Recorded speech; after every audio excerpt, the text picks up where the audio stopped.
The letter from First National Bank sat on my kitchen counter like a ticking bomb.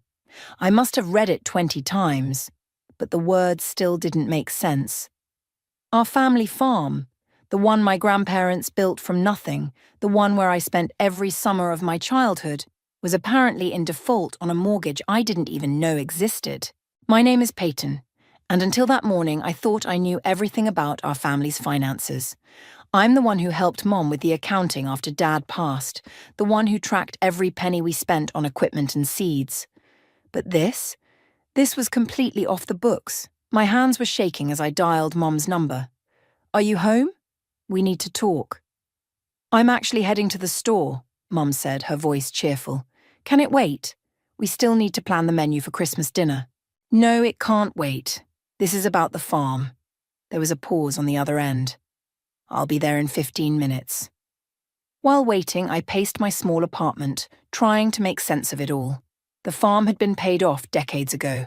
Grandpa made sure of that before he died. The framed mortgage-burning photo still hung in the farmhouse dining room. So where did this new loan come from? Mom arrived wearing her gardening clothes, dirt still fresh on her knees. Her face fell when she saw the letter in my hand. "Where did you get that?" she asked, reaching for it. I pulled it back. "It was delivered here by mistake. Mum, what's going on? Why is there a mortgage on the farm?" She sank into my couch, suddenly looking older than her 48 years. "Your Uncle Kerry said it was temporary, just a small business loan to invest in some new equipment." "Uncle Kerry?" My stomach dropped. "What does he have to do with the farm's finances?" "He's been helping manage things since your father passed. You know how good he is with money." "Was good with money," I corrected her. "Before the casino opened in Cedar Rapids." "Peyton, that's not fair. He's your father's brother." I slapped the letter down on the coffee table. "Then explain this. $300,000, Mom. That's not equipment money. That's selling the farm money."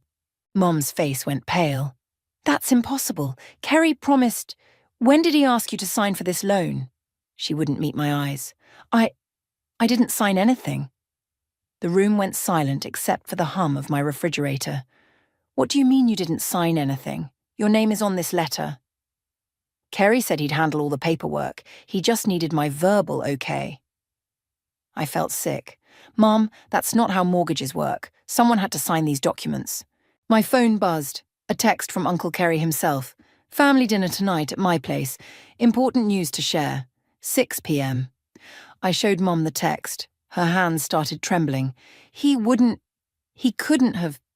"Oh, I think he could," I said, grabbing my car keys. "And I think we're about to find out exactly what he did." Mom grabbed my arm. "Wait, Peyton, maybe we should talk to him privately first." "Why? So he can spin another story? Feed us more lies?" I was already heading for the door. "No, Mom, I'm done with secrets. If he has news to share, let's hear it. But I'm bringing this letter with me." "Your cousin Marcus will be there," Mom said, following me. "And Aunt Audrey. Maybe we should wait." "Perfect." I cut her off. "The whole family should hear this, because if Uncle Kerry did what I think he did, this isn't just about a loan. This is about our legacy. Everything Grandpa and Grandma built." As we drove to Kerry's house, I could see Mom fighting back tears. The farm wasn't just property to us, it was our history, our future, the place where every important family moment had played out. The thought of losing it because of Uncle Kerry's investments made my blood boil. "I should have paid more attention," Mum whispered. "After your father died, It was easier to let Kerry handle things." I reached over and squeezed her hand. "This isn't your fault, Mom, but we're going to fix it.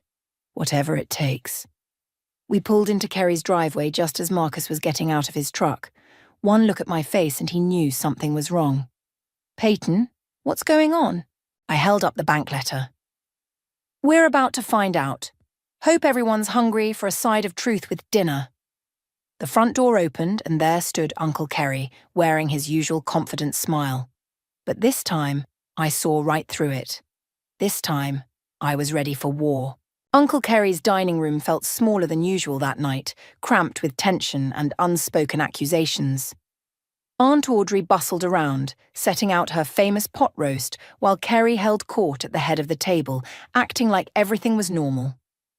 Pass the potatoes, would you, Peyton? He asked, as if I hadn't been clutching the bank letter like a weapon throughout the entire meal. I slid the bowl across the table without a word. Marcus, sitting next to me, gave my knee a reassuring squeeze under the table.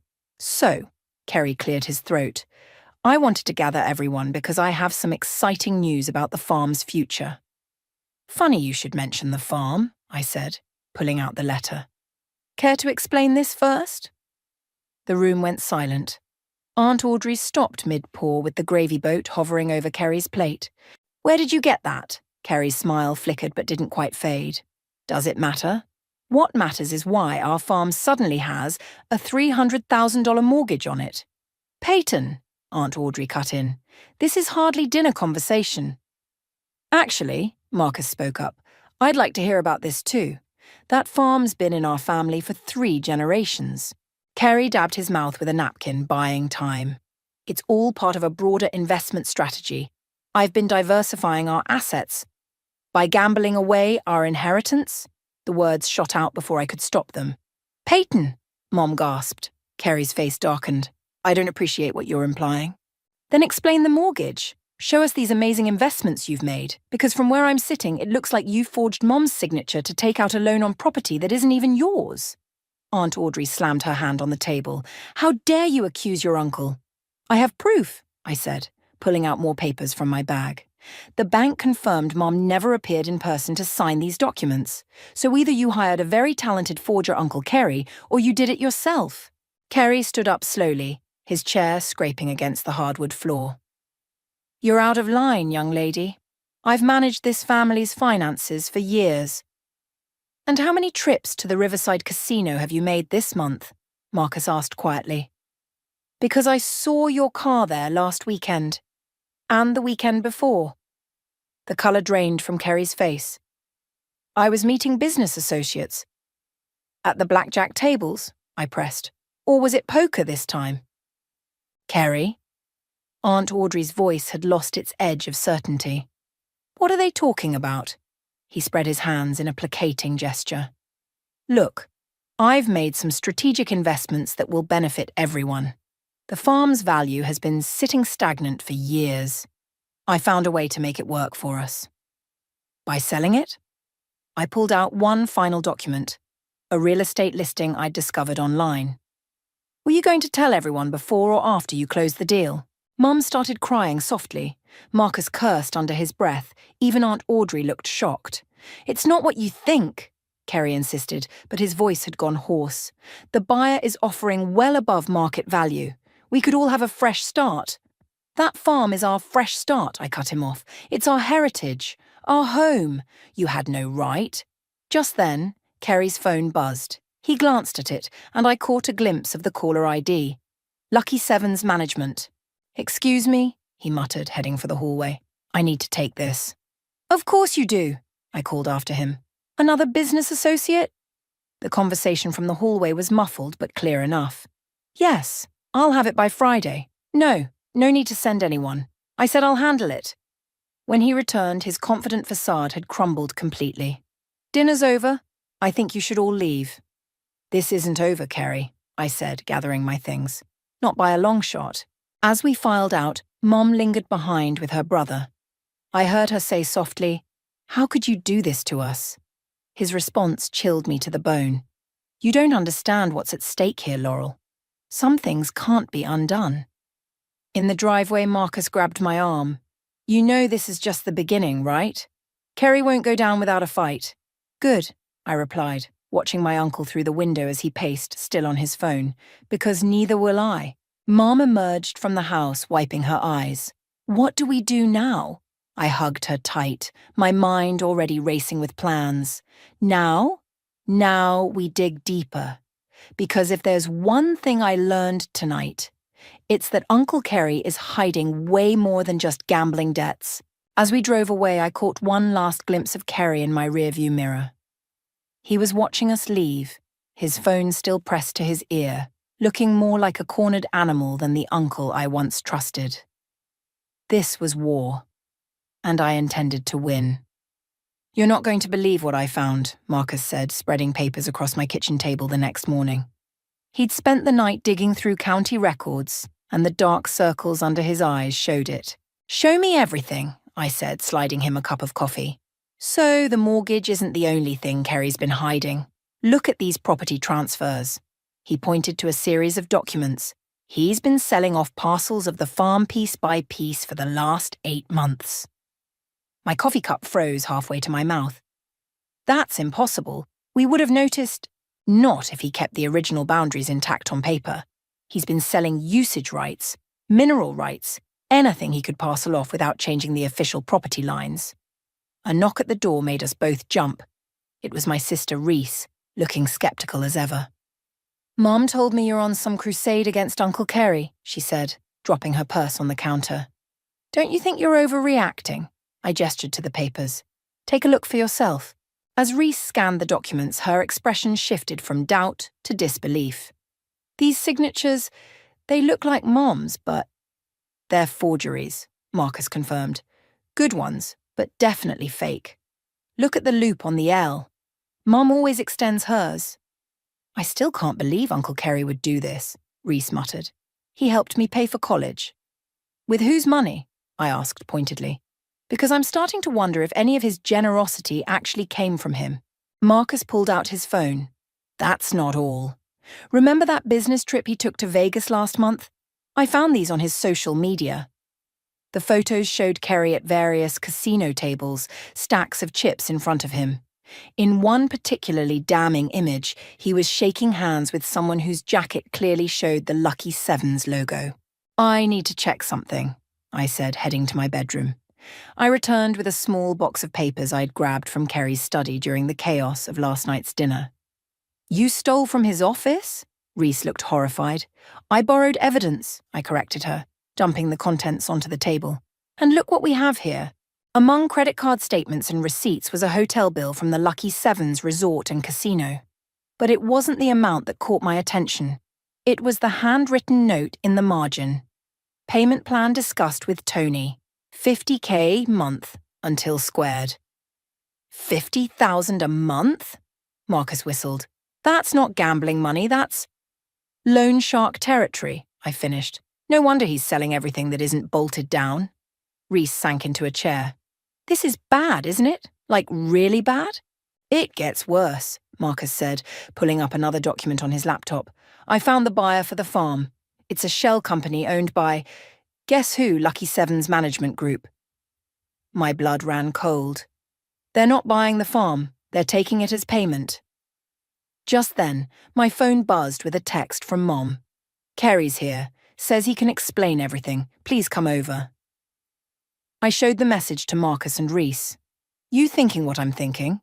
That he knows we're on to him?" Marcus stood up, gathering the papers. "Definitely." "I'm coming with you," Reese announced, surprising me. "I want to hear him try to talk his way out of this." We drove to Mom's house in tense silence. When we arrived, Kerry's expensive SUV was in the driveway, looking out of place next to Mom's old sedan. Through the window, we could see them in the kitchen. Kerry was gesturing animatedly while Mom sat at the table, her face in her hands. "Ready?" I asked, my hand on the door handle. "Wait," Reese grabbed my arm. "Look." A black luxury car pulled up across the street. 2 men in suits stepped out but didn't approach the house. They just stood there, watching. "Lucky Sevens welcoming committee," Marcus muttered. "This isn't just about the farm anymore, is it?" Reese's voice shook slightly. I squared my shoulders. "No, it's not, but that doesn't change anything. We're going in there and we're going to make Uncle Kerry tell us exactly what kind of mess he's gotten our family into." As we walked to the door, I could feel the suited men's eyes on us. Whatever Kerry had gotten himself into, it was bigger and more dangerous than I'd imagined. But turning back wasn't an option, not with our family's legacy on the line. I took one last look at the men across the street, then opened the door. The sound of Kerry's desperate explanations spilled out into the morning air, along with Mom's quiet sobs. Time to find out just how deep this rabbit hole went. The kitchen fell silent as we walked in. Kerry stood by the sink, his expensive suit wrinkled, looking like he hadn't slept. Mom sat at the table, tissues scattered around her. "Well, if it isn't the amateur detective squad," Kerry said, attempting his usual smirk but failing. Cut the act, I snapped. Who are your friends outside? His face twitched. What friends? The two guys in suits watching the house, Marcus said. They with lucky sevens. Kerry's attempt at composure crumbled. You don't understand what you're dealing with. None of you do. Then explain it, Mom pleaded. Tell us the truth, Kerry. All of it. Before he could answer, Aunt Audrey burst through the back door. Kerry, I just got a call from the bank. They're saying our house is being used as collateral for… She stopped short when she saw all of us. Your house too? I turned to Kerry. Just how much have you leveraged? I had a system, he said, pacing now. It was working. I was up almost $500,000 at one point. Until you weren't, Marcus finished. Kerry slumped against the counter. Tony, he runs the high-stakes room at Lucky Sevens. He said he'd give me time to pay it back. But then, the interest started piling up. So, you sold pieces of our farm, I said. Forged Mom's signature. And, when that wasn't enough, you decided to sell the whole thing? Aunt Audrey gasped. Kerry, tell me that's not true. A knock at the front door made everyone freeze. Through the window, I saw one of the suited men standing on the porch. Don't, Kerry warned as I moved toward the door. They're not here for a friendly chat. But another figure appeared behind the suited man. Willie, our old family friend and retired lawyer. I opened the door. Morning, Peyton, Willie said calmly. Thought I might find everyone here. He nodded to the suited man. You can tell Tony I'm handling this now. The man hesitated, then retreated to his car. Willie, Kerry started. This isn't… Shut up, Kerry, Willie cut him off, entering the kitchen. I've known your family 30 years. Watched you kids grow up. Never thought I'd see the day one of you would betray your own blood like this. He set his briefcase on the table and pulled out a folder. Lucky for everyone, I've been keeping my own records, ever since I noticed unusual activity on the farm's property listings. You knew? Mum asked. I suspected, Willie replied. Been gathering evidence, just in case, including security footage from Lucky Sevens showing Kerry here making some very interesting deals. Kerry went pale. You can't. Can't what? Show how you've been laundering money through the casino? Using the farm to cover illegal loans? Willie's voice was steel. Try me. Aunt Audrey started crying. Kerry, what have you done? I can fix this, Kerry insisted.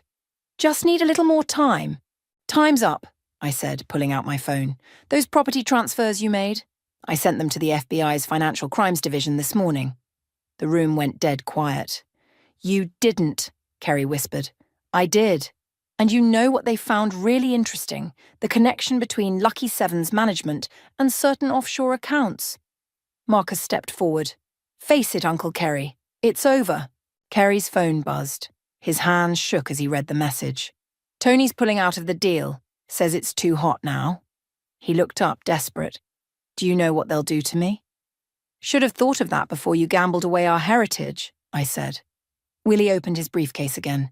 There's a way to minimize the damage, but you'll have to come clean. About everything. And the farm? Mom asked quietly. The sales can be reversed, Willie assured her.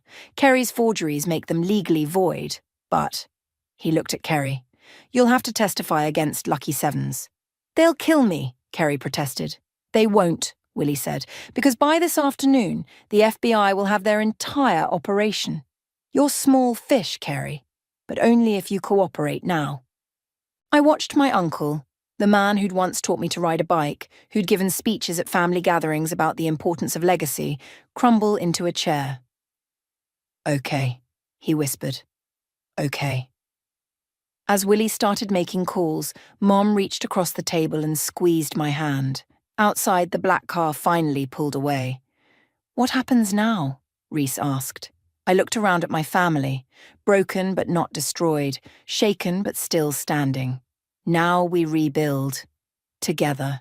Through the window, I could see the distant fields of our farm still there, still ours.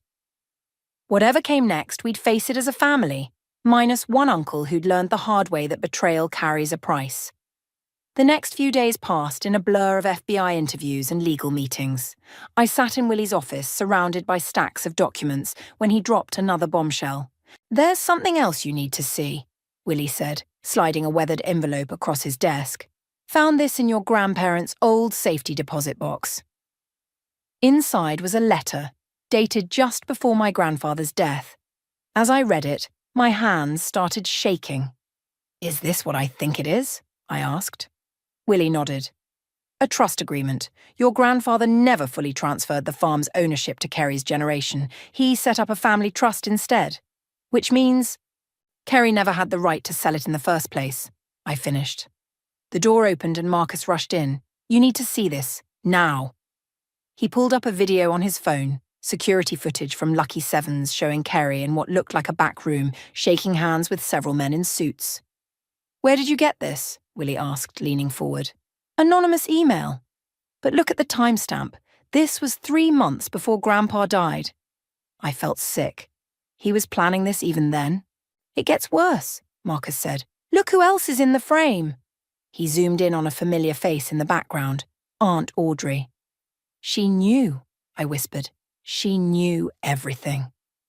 My phone buzzed. A text from Mom. Audrey's packing up their house. Says they're taking a trip. They're running, Marcus said. Willie was already dialing.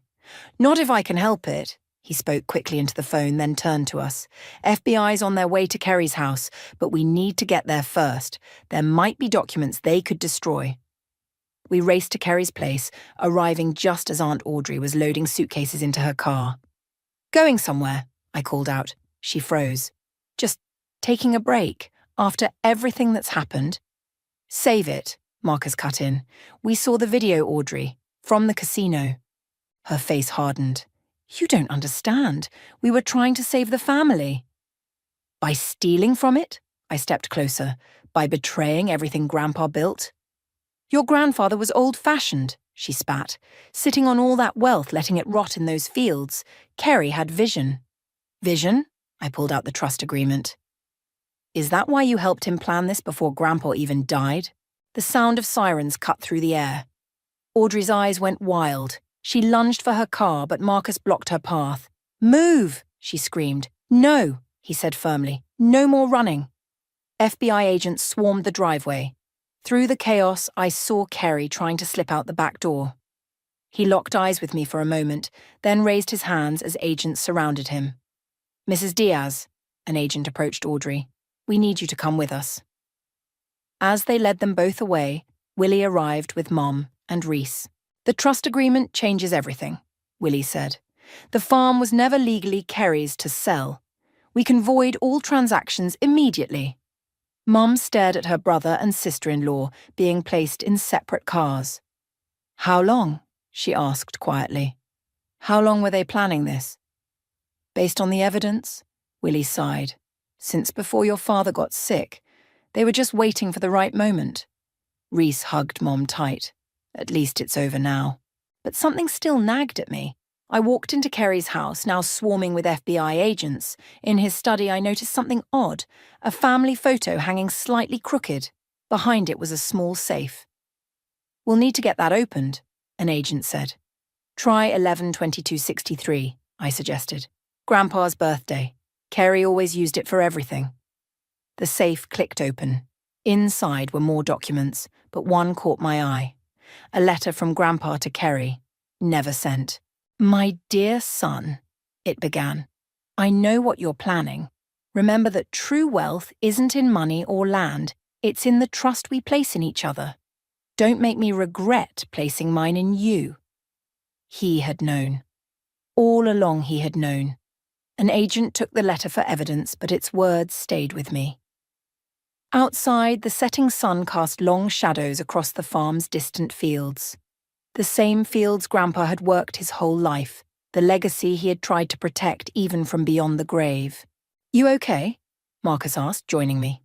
I nodded, watching another FBI car drive away, just thinking about Grandpa, about trust, and how we're going to rebuild it, all of it. The family reunion was in 2 days. Usually a time for celebration, now it would be something else. A reckoning, a new beginning. As we drove home, I thought about all the secrets still buried in those fields, and all the truths that were finally coming to light. The annual family reunion felt more like a trial than a celebration. Our usual spot in the farmhouse dining room was packed with relatives, all buzzing with questions about Kerry and Audrey's arrest.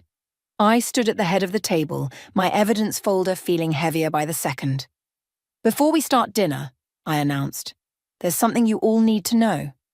"Is this about Kerry?" Uncle Pete called out. "Because we've all seen the news."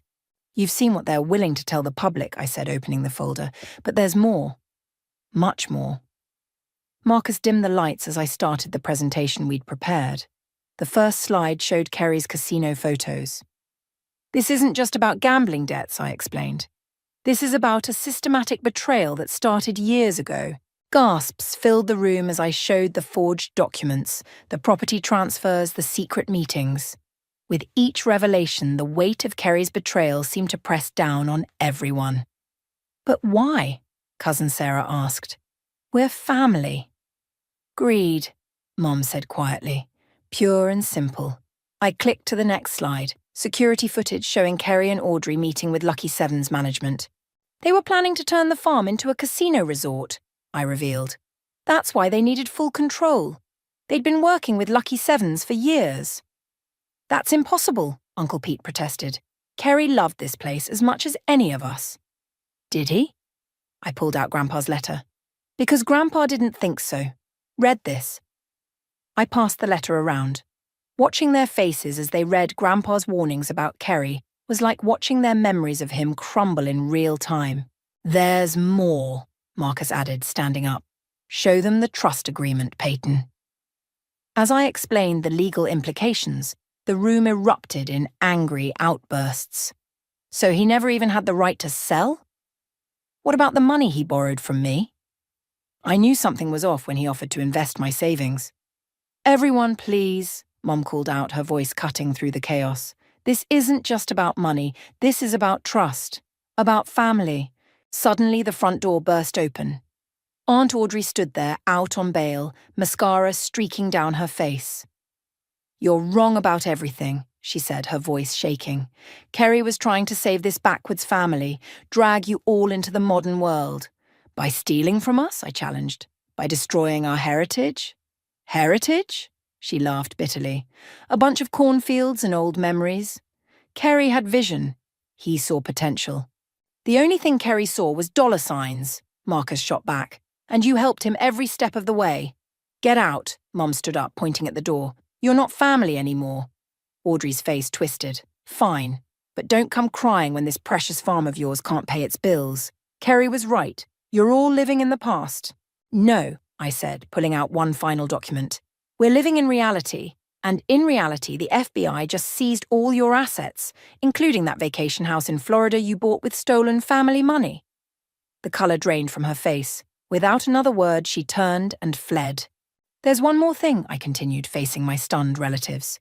"Grandpa's trust agreement doesn't just protect the farm, it sets up a family council to manage it. Every adult member gets a vote on major decisions." "You mean we all get a say?" Cousin Sarah asked. "Exactly. No more single person having total control. We do this together, or not at all." The room was quiet for a moment, then Uncle Pete stood up.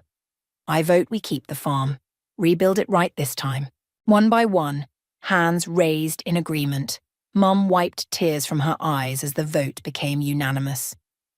"Then it's settled," I said. "But there's work to do. Kerry's deals left us with legal battles ahead. We'll need everyone's help." "You've got it," voices called out from around the table. As the meeting turned to dinner, the mood shifted from anger to determination. Plates were passed, stories were shared, and plans were made. This was what family was supposed to be, not secret deals and betrayals, but open hearts and shared purpose. Later, as everyone helped clean up, Marcus pulled me aside. "Kerry's sentencing is next week," he said quietly. "You ready for that?" I looked around at my family, battered but unbroken, angry but united. More than ready. It's time for justice. Through the window, I could see the farm stretching out under the evening sky.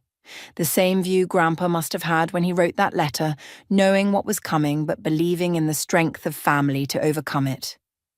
He was right. We were stronger together, and no betrayal could break that bond. The courthouse felt colder than it should have for a summer morning. I sat in the front row between Mom and Marcus, watching Kerry in his orange jumpsuit as the judge prepared to deliver the sentence. Your Honour, Kerry's lawyer stood. My client wishes to address the court. The judge nodded. Proceed, Mr. Diaz. Kerry turned to face us, his face gaunt and aged. I never meant for things to go this far. Objection, the prosecutor interrupted. The defendant has shown no genuine remorse throughout these proceedings. Overruled, the judge said. Continue, Mr. Diaz. Laurel, Kerry addressed Mom directly, his voice cracking. You're my sister. You have to understand. I thought I could make things better for everyone. Mom stood up, pulling out a worn envelope. May I speak, Your Honour? The judge gestured for her to approach. This is a letter from our father, Mom said, her voice steady, found in his personal effects after Kerry's arrest. I'd like to read it. Kerry's face went pale as Mom unfolded the paper. My dear children, she began, if you're reading this, then the worst has happened. Kerry, son, I've watched you destroy yourself with greed, watched you plot against your own blood. But worse than the money you've stolen is the trust you've broken. A family's faith in each other is worth more than all the gold in the world. Kerry slumped in his chair as Mom continued. Laurel, my daughter, stay strong. The farm isn't just land, it's the story of our family's struggles and triumphs. And Peyton, Mom's voice caught. My granddaughter, I've watched you grow into someone who understands what really matters. The farm will need your strength in the days to come. The courtroom was silent as Mom finished reading. Even the judge seemed moved.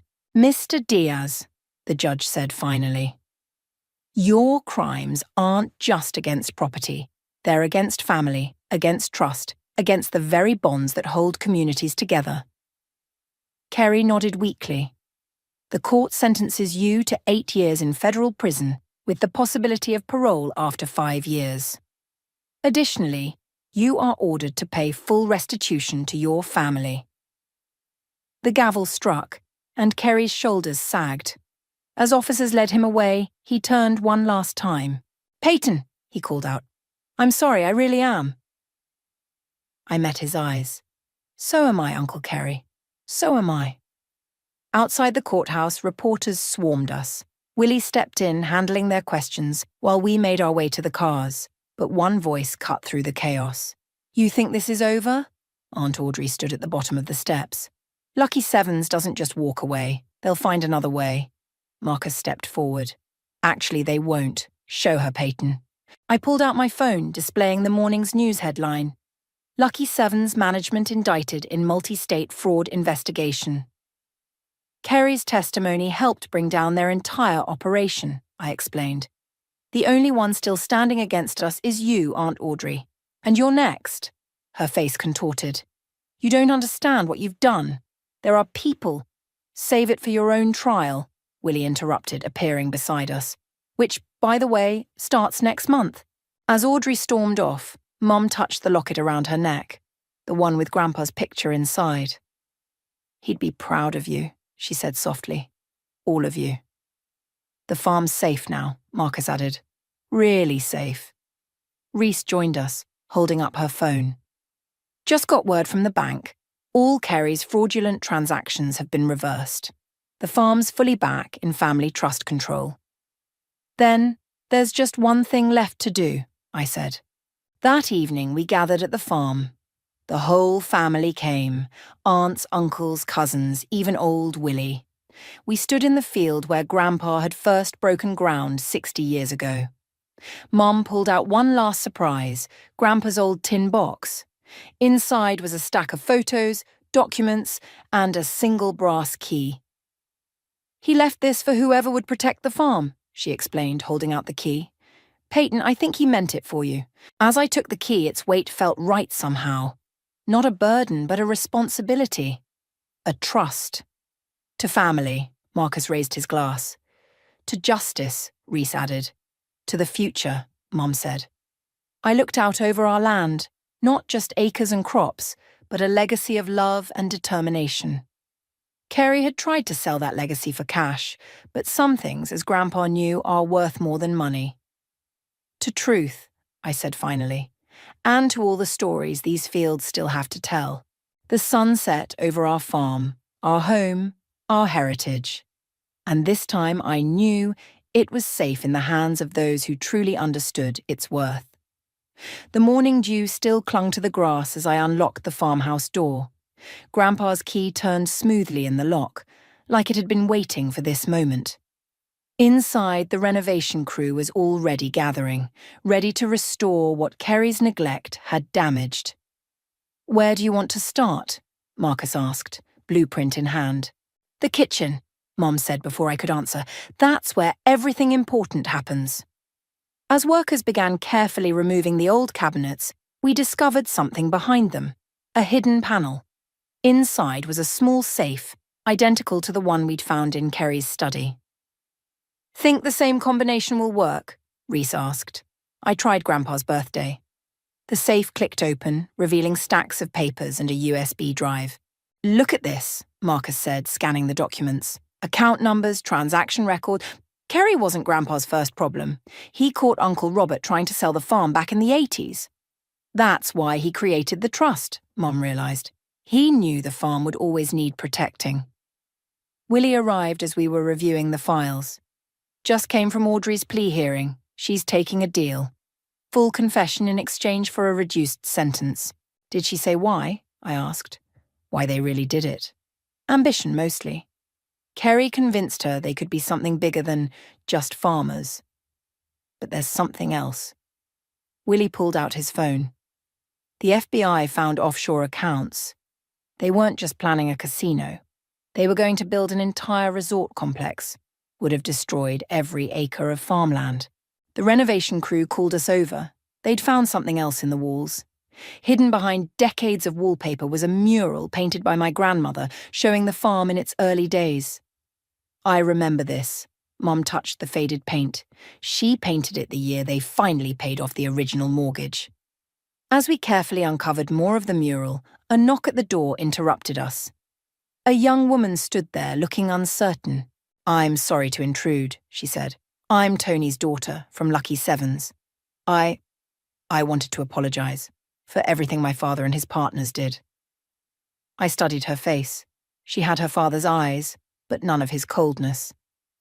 "Dad's going to prison for a long time," she continued, "but before they took him, he told me to give you this." She handed over a thick envelope. Inside were property deeds, all the parcels Kerry had secretly sold to Lucky Sevens shell companies. "They're signed back over to your family," she explained. "No strings attached. Dad said. He said some debts can't be paid with money." After she left, we stood in silence looking at the deeds. "It's really over," Reese whispered. "No," I said, watching the workers carefully restore Grandma's mural. "It's really beginning." The renovation continued throughout the day. Family members dropped by, each bringing something. Old photos, stories, pieces of our history we'd almost lost. Cousin Sarah found Grandma's original recipe box hidden in the pantry. Uncle Pete discovered Grandpa's old ledgers in the barn, documenting every season's plantings. As the sun set, we gathered on the porch, surrounded by the evidence of our family's resilience.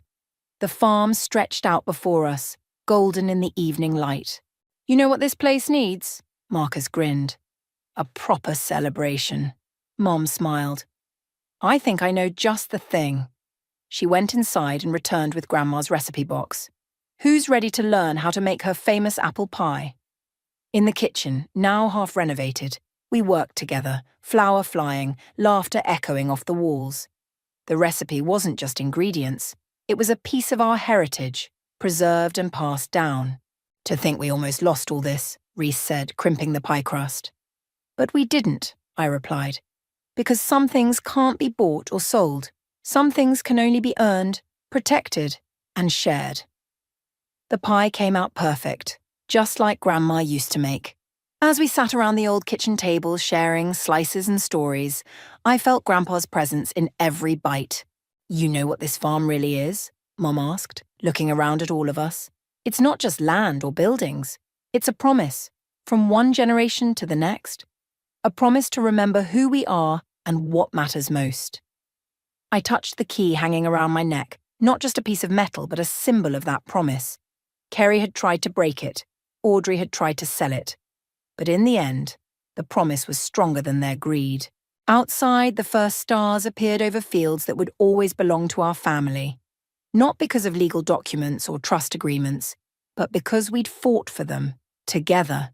And that, I realized, was the greatest inheritance of all.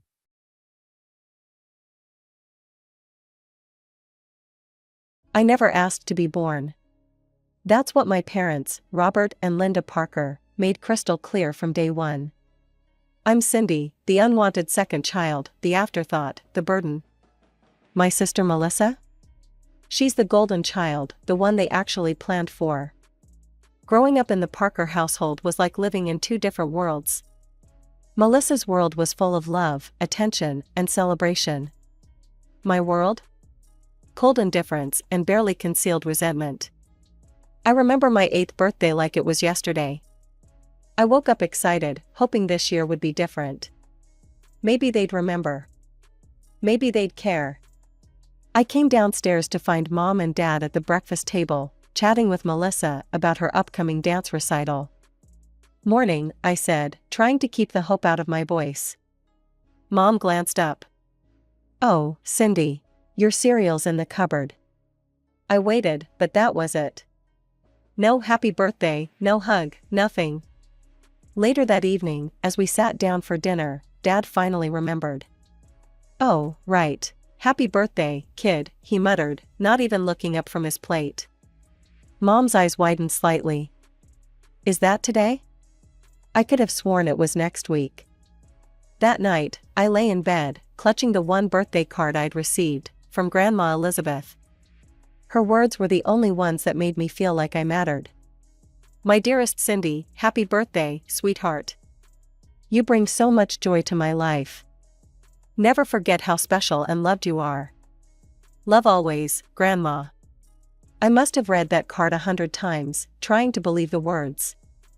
But how could I be special when my own parents could barely remember I existed? School wasn't much better. Parent-teacher conferences were a joke. I'd watch as other kids' parents showed up, proud and interested. Mine? They always had an excuse. Sorry, Cindy, Mom would say, not sounding sorry at all. We've got Melissa's dance competition that day. You understand, right? I'd nod, pretending it didn't hurt. But it did, every single time. The worst part was overhearing them talk about me when they thought I couldn't hear. One night, I was supposedly in bed when their voices drifted up the stairs. I just don't get it, Dad was saying. Melissa's so bright and talented. Why can't Cindy be more like her? Mom sighed. I know. It's like she doesn't even try. Remember how Melissa was reading at 4? Cindy could barely tie her shoes at that age. Their words cut deep, each one a reminder that I'd never be good enough, never be wanted. As I grew older, the emotional chasm between us only widened. I became quieter, withdrawn. Why bother trying when nothing I did would ever measure up? But there was one person who saw me, really saw me. Grandma Elizabeth. Every visit to her tiny house was like stepping into a different world. A world where I was loved, where my opinions mattered, where I could just be me. At 12, I finally reached my breaking point. The toxic atmosphere at home had become unbearable, and I knew I had to make a change or risk losing myself entirely. With tears streaming down my face, I approached Grandma. Grandma, I choked out, my voice barely above a whisper, can I come live with you instead? I held my breath, terrified she might say no. But Elizabeth's response was immediate and filled with warmth. Oh, sweetheart, she said, pulling me into a tight hug, you'll always have a home with me. And one day, everything I have will be yours. I melted into her embrace, feeling truly safe for the first time in years. I didn't care about inheriting anything, all I wanted was to feel loved and accepted. When my parents heard about this arrangement, their reaction was exactly what I'd come to expect. They laughed. Mom's place? Dad scoffed. That tiny old house? And she works at the library for peanuts. What could she possibly offer you, Cindy? Mom just shrugged, a look of relief crossing her face. Well, if that's what you want. It'll certainly make things easier around here. Their casual dismissal hurt, but it also confirmed I was making the right choice. They saw no value in what Grandma could offer me, but they were more than happy to be relieved of their parental responsibilities. Life with Elizabeth wasn't easy. Money was tight, and we often struggled to make ends meet. Grandma worked long hours at the library, and I started doing odd jobs to help out. But none of that mattered because, for the first time, I felt truly loved and accepted. Grandma never missed a school event. She'd sit front and center at every presentation, every award ceremony, beaming with pride. My artwork covered her fridge, and she'd brag about her brilliant granddaughter to anyone who would listen. Under Grandma's care, I began to thrive. The quiet, withdrawn girl I'd been started to fade away. I made friends, joined clubs, and my grades improved dramatically. It was amazing what a little encouragement and support could do. Yes, we might have been struggling financially. There were nights when I'd catch Grandma skipping dinner, claiming she wasn't hungry so I could have a full plate. But even in those tough times, the warmth and affection in our tiny home made up for any material lack. Everything changed on a crisp autumn afternoon when Grandma came home with an expression I'd never seen before, a bewildering mix of joy and sorrow, laughter and tears. "Cindy, sweetheart," she said, her voice quavering, "we need to talk. It's about my sister, Margaret. She passed away unexpectedly." I vaguely remembered hearing about Aunt Margaret, a wealthy businesswoman who'd been estranged from the family for years. "I'm so sorry, Grandma," I said, reaching for her hand. She squeezed it, then continued, "There's more, Cindy. Margaret, she left me everything. Her entire fortune. We're millionaires now, sweetheart. Multimillionaires." As news of Grandma's windfall spread, it didn't take long for my parents to come knocking. One evening, there was a tentative knock at our door. When Grandma opened it, there stood Robert and Linda, all smiles and teary eyes. "Elizabeth, Cindy," Mom said, her voice choked with emotion I'd never heard before. We've made a terrible mistake." Dad nodded, looking more humble than I'd ever seen him. "We've been awful parents. Truly awful. But we've realized our errors, and we want to make things right." I stood frozen, unable to process what I was hearing.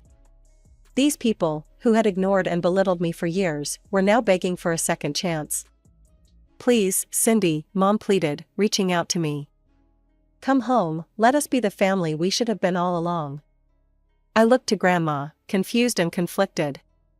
She gave me a small smile. "It's your decision, sweetheart. Whatever you choose, I'll support you." After days of agonizing, I decided to give them another chance. With Grandma's blessing, I packed my bags and returned to the Parker house. At first, it seemed like a dream come true. Mom and Dad were attentive, loving even. They attended every school event, cheering louder than anyone else. They bought me gifts, not expensive ones, but thoughtful presents that showed they were finally paying attention to who I was. Family game nights became a regular thing. I remember the first time Dad ruffled my hair after I won at Monopoly, saying, "That's my girl." The warmth that spread through me was indescribable. The biggest shock came at bedtime. Mom started tucking me in every night, just like I'd always wanted as a little girl. She'd smooth my hair back and plant a soft kiss on my forehead. "Good night, sweetheart," she'd whisper. "We love you so much." Even Melissa seemed to have had a change of heart. She started including me in her social activities, introduced me to her friends, and even gave me advice about boys and makeup. I wanted to believe it was all real. That my family had truly changed, that they finally saw me and loved me for who I was. But a small voice in the back of my mind kept whispering doubts. Why now? Why only after Grandma came into money? I pushed those thoughts aside, determined to enjoy this new, loving family dynamic I'd always dreamed of. I called Grandma regularly, gushing about how happy I was and how wonderful everything had become. But Grandma, while expressing joy for me, couldn't quite hide the concern in her voice. "Just remember, Cindy," she'd say, "you always have a home with me, no matter what." Life in the Parker household settled into a new rhythm as the months rolled by. Melissa, ever the golden child, graduated high school with honors and headed off to a prestigious college. Meanwhile, Grandma moved into a luxurious new home and bid farewell to her days at the library. As for me? Well, I was 16 now, and things were looking up. My grades were better than ever, I had a solid group of friends, and I'd even started dating. Jake from my chemistry class had asked me out, and I was over the moon. It was a Friday evening, and I had plans to meet Jake at the local diner. I'd spent hours getting ready, nervously changing outfits and redoing my makeup. I headed out, excited for my date. But as I sat at the diner, waiting for Jake, my phone buzzed with a text. "Sorry, Cindy. Something came up. Can't make it tonight." My heart sank. I stared at the message, disappointment washing over me. With a sigh, I gathered my things and left the diner, heading back home much earlier than I'd planned. The house was quiet as I let myself in, using my key to avoid disturbing anyone. Mom and Dad thought I was still out on my date, and I wasn't in the mood to explain why I was back so early. As I passed by Dad's study, I heard voices. I was about to announce my presence when Mom's words stopped me cold. "I don't know how much longer I can keep up this charade," Mom said, frustration evident in her voice. I never wanted her in the first place, and pretending to love her now is exhausting. I froze, my blood turning to ice. Pretending to love me? My mind reeled, unable to process what I was hearing. With shaking hands, I pulled out my phone and hit record. I knew I shouldn't be eavesdropping, but I couldn't stop myself. Dad's response made my stomach churn. "We need to be patient, dear. Once Mom passes, all that money will go to Cindy. If we play our cards right, we can convince her to share the wealth with us. Just think of the life we could have." I stood there, rooted to the spot, as my world crumbled around me. The loving family I thought I'd finally found was nothing but a lie. A performance put on for the sake of Grandma's money. Tears welled up in my eyes as the truth sank in. All those family game nights, the bedtime kisses, the proud smiles at my achievements, it was all fake. Every moment of love and acceptance I'd treasured over the past months was nothing but a calculated act. When I couldn't bear to listen anymore, I quietly retraced my steps to the front door. Taking a deep breath to compose myself, I opened the door loudly and slammed it shut. "I'm home," I called out, my voice surprisingly steady. Almost instantly, Mom and Dad emerged from the study, all smiles and concern. "Cindy, sweetie, you're back early," Mom said, her brow furrowed with what I now knew was fake worry. "Everything okay?" Dad added, his tone dripping with false concern. I fought back the urge to scream at them, to call them out on their lies right then and there. Instead, I plastered on a weak smile. "Jake cancelled," I mumbled, watching their faces closely. Something came up, apparently. Their reactions were perfect, too perfect. Mom's sympathetic cluck, Dad's reassuring pat on my shoulder. It was all I could do not to flinch away from their touch. That night, I lay awake for hours, their words echoing in my head. By morning, my mind was made up. I waited until I heard both cars pull out of the driveway, then sprang into action. I packed my bags quickly, shoving clothes and precious mementos into my duffel bag. Without a backward glance, I left the house that had never truly been my home and made my way to Elizabeth's. When I showed up on her doorstep, bags in hand, Grandma's eyes widened in shock. "Cindy, what's wrong, sweetheart?" I burst into tears, the emotions I'd been holding back finally breaking free. Between sobs, I managed to pull out my phone and play the recording. Grandma's face transformed as she listened. Shock gave way to disbelief, then to a fury I'd never seen before. Those conniving, heartless, she cut herself off, taking a deep breath. Her eyes softened as she looked at me. "Don't worry, honey. We'll give them a surprise they won't forget." She pulled me into a fierce hug, and for the first time since overhearing that conversation, I felt safe. As evening fell, my phone began to buzz incessantly. Mom, Dad, even Melissa, all calling, leaving voicemails, sending texts. I ignored them all until finally, I couldn't take it anymore. "Hello?" I answered, my voice cold. "Cindy." "Oh, thank God," Mom's voice came through, sounding frantic. "Where are you? We've been so worried." I almost laughed at the irony. "I'm with Grandma," I replied calmly. "And we'd like to invite you all over for a family conversation tomorrow." There was a pause on the other end. "Of course," Mom stammered. "We'll be there, Cindy, honey, whatever's wrong, we can fix it." I hung up before she could finish. Fix it? They had no idea what was coming. The following evening, the air was thick with tension. When the doorbell rang, Grandma gave my hand a reassuring squeeze before going to answer it. My parents stepped into the mansion, their faces masks of concern and affection. It made my stomach turn to see how easily they could switch on their act. "Cindy, sweetheart," Mom started, reaching out to me. I took a step back, and confusion flashed across her face. Grandma's voice was cool as she gestured to the dining room. "Please, have a seat. We have much to discuss." As they settled into their chairs, Dad's eyes darted around the room, no doubt taking in the obvious signs of wealth. "Mom, what's this all about? Is everything okay?" Without a word, I placed my phone on the table and hit play. The room filled with the sound of their own voices, discussing their scheme in cold, calculating tones. The effect was immediate. The color drained from their faces, leaving them ashen and wide-eyed. Mom's hand flew to her mouth, while Dad seemed to shrink in his chair. When it finished, there was a moment of deafening silence. Then, they both started talking at once, a jumble of excuses and apologies that rang hollow in the face of their exposed deceit. Grandma raised her hand, silencing them.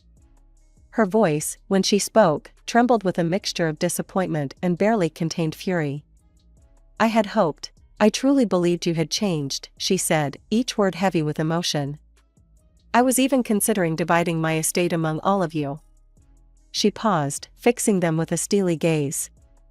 "But now, I can say with absolute certainty that everything I have will go to Cindy alone." The realization of what they'd lost, not just their scheme, but the genuine opportunity to be part of a wealthy family, seemed to hit my parents all at once. Panic set in, and their reactions whiplashed from one extreme to another. "Please, you have to understand," Mom pleaded, tears streaming down her face. "We made a mistake, but we do love Cindy. We can make this right." But when their begging fell on deaf ears, their tone quickly changed. Dad's face contorted with anger. "You can't do this. We're her parents. We have rights. We'll make sure you never see her again, Elizabeth." Their threats washed over me, but I felt oddly calm. For the first time in my life, I knew exactly where I stood and what I needed to do. "I'm filing for emancipation," I announced, my voice steady and clear. "Grandma will be my legal guardian. You don't have any power over me anymore." The shock on their faces would have been almost comical if the situation weren't so painful. They looked from me to Grandma, seemingly unable to process that their carefully laid plans had not only failed but backfired spectacularly. "I think it's time for you to leave," Grandma said, her tone leaving no room for argument. She stood, gesturing towards the door. When the door closed behind them, I let out a breath I didn't realize I'd been holding. Grandma enveloped me in a warm embrace, and I felt the tension of the past few days start to melt away. The weeks following the confrontation with my parents were a whirlwind of legal meetings and court appearances. Grandma hired a team of top-notch lawyers to help us navigate the complex process of emancipation and guardianship transfer. I'd naively thought that after being exposed, my parents would back down. I couldn't have been more wrong. Robert and Linda fought tooth and nail to maintain control over me, and by extension, their perceived access to Grandma's fortune. Our lawyers worked tirelessly, building a case that showed years of neglect and emotional abuse. The recording of my parents' conversation was damning evidence, but it wasn't the only weapon in our arsenal. Teachers from my old schools came forward, recounting how my parents had consistently missed parent-teacher conferences and school events. Mrs. Johnson, my third-grade teacher, testified about the time I'd won the spelling bee, and neither of my parents had shown up to see me receive my award. Neighbors spoke of the stark difference in how I was treated compared to Melissa. Mr. Rivera, who lived next door to us for years, told the court about the lavish birthday parties thrown for my sister while mine went uncelebrated. Then came the day of the final hearing. As we sat in the courtroom, waiting for the judge to arrive, I noticed a familiar face slip in through the back door. Melissa. When Melissa took the stand, her words shattered any remaining illusion of familial loyalty. "Yes, Your Honor," she said, her voice steady. "I was aware of my parents' plan to use Cindy to access my grandmother's money." The courtroom erupted in murmurs. I sat there, stunned, as Melissa continued. The sudden kindness, the sisterly bonding, it was all part of the act. Our parents thought it would be more convincing if I played along. Melissa's eyes met mine, and I saw a flicker of remorse. But it was too little, too late. Her betrayal was the final nail in the coffin of my relationship with the Parkers. The judge's decision, when it came, was swift and unequivocal. Elizabeth was granted full guardianship, and I was legally emancipated from Robert and Linda Parker. As we left the courthouse, I felt a strange mix of emotions, relief, sadness, and a sense of finally being free. Grandma wrapped her arm around my shoulders, pulling me close. "It's over, sweetheart," she said softly. "You're safe now." I nodded, unable to speak past the lump in my throat. It was over, yes. But it was also a beginning. A chance to build a life free from manipulation and conditional love. As we drove home, to our home, I gazed out the window, watching the familiar streets of my childhood pass by. I was leaving behind the family I was born into, but I was moving towards something far more valuable, a future built on genuine love, respect, and acceptance. As the dust settled from the legal battles and emotional upheavals, I found myself standing on the threshold of a new life. The mansion I now shared with Grandma was more than just a home, it was a sanctuary where I could finally breathe, grow, and heal. With the security and love I'd always craved now a constant in my life, I threw myself into my studies with renewed vigor. No longer was I trying to prove my worth to indifferent parents, instead, I was building a future on my own terms. Grandma Elizabeth, true to her word, dedicated herself to providing me with every opportunity she could. But more than the material comforts or expensive tutors, it was her unwavering support and love that made all the difference. "You can be anything you want to be, Cindy," she'd tell me, her eyes shining with pride. "The world is yours for the taking." Together, we embarked on adventures I'd never dared to imagine before. We traveled to Paris, where I fell in love with art and architecture. We went on safari in Africa, where I discovered a passion for wildlife photography. Each trip, each new experience, helped me discover facets of myself I never knew existed.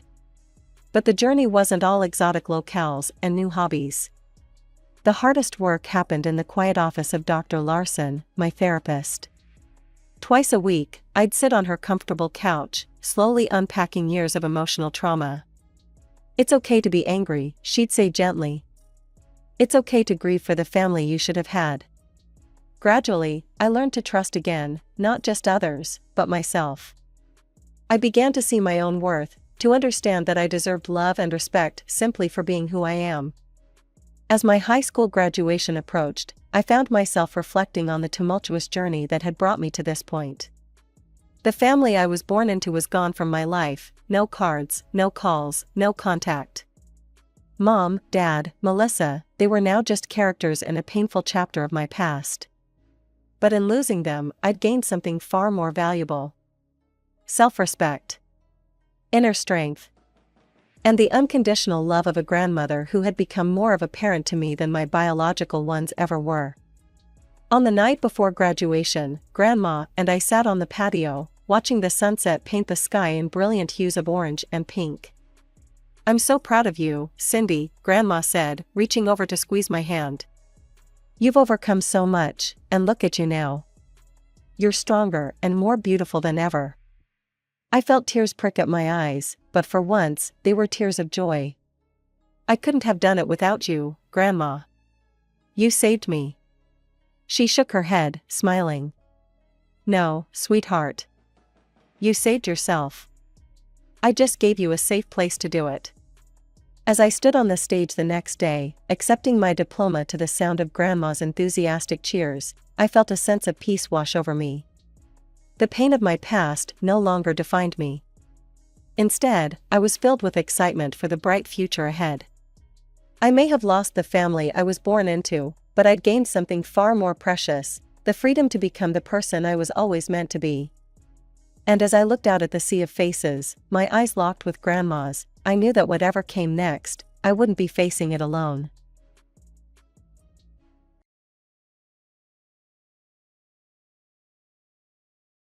My name's Emma, and I've got a twin sister, Sarah. You'd think being twins would make us close, but it couldn't be further from the truth. We might have popped out on the same day, but that's where our similarities end. From day one, it was clear I wasn't what my parents wanted. They'd planned on having just one kid, and I guess I was the unwelcome surprise package. Sarah was the spitting image of our mom, all blonde hair and blue eyes. Me? I took after Dad's side of the family, with dark hair and eyes that reminded everyone of my grandmother. The same grandmother my mom couldn't stand. Grandma's shoe store was my sanctuary. From the moment I stepped inside, the familiar scent of leather and polish wrapped around me like a comforting hug. The rhythmic tapping of heels on hardwood floors created a soothing melody that drowned out the chaos of my home life.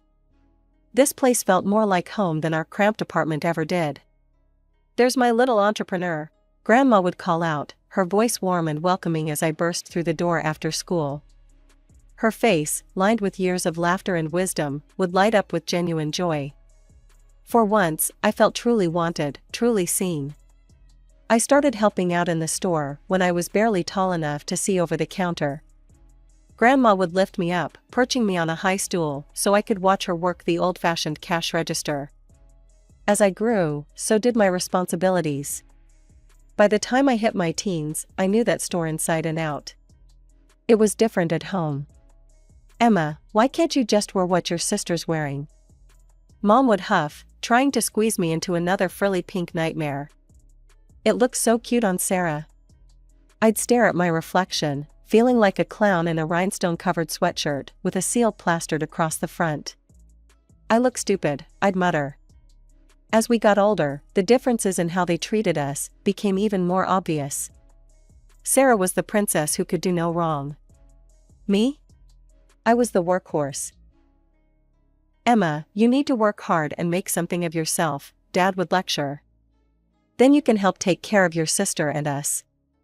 "But we're the same age," I'd protest. "Why doesn't Sarah have to work hard too?"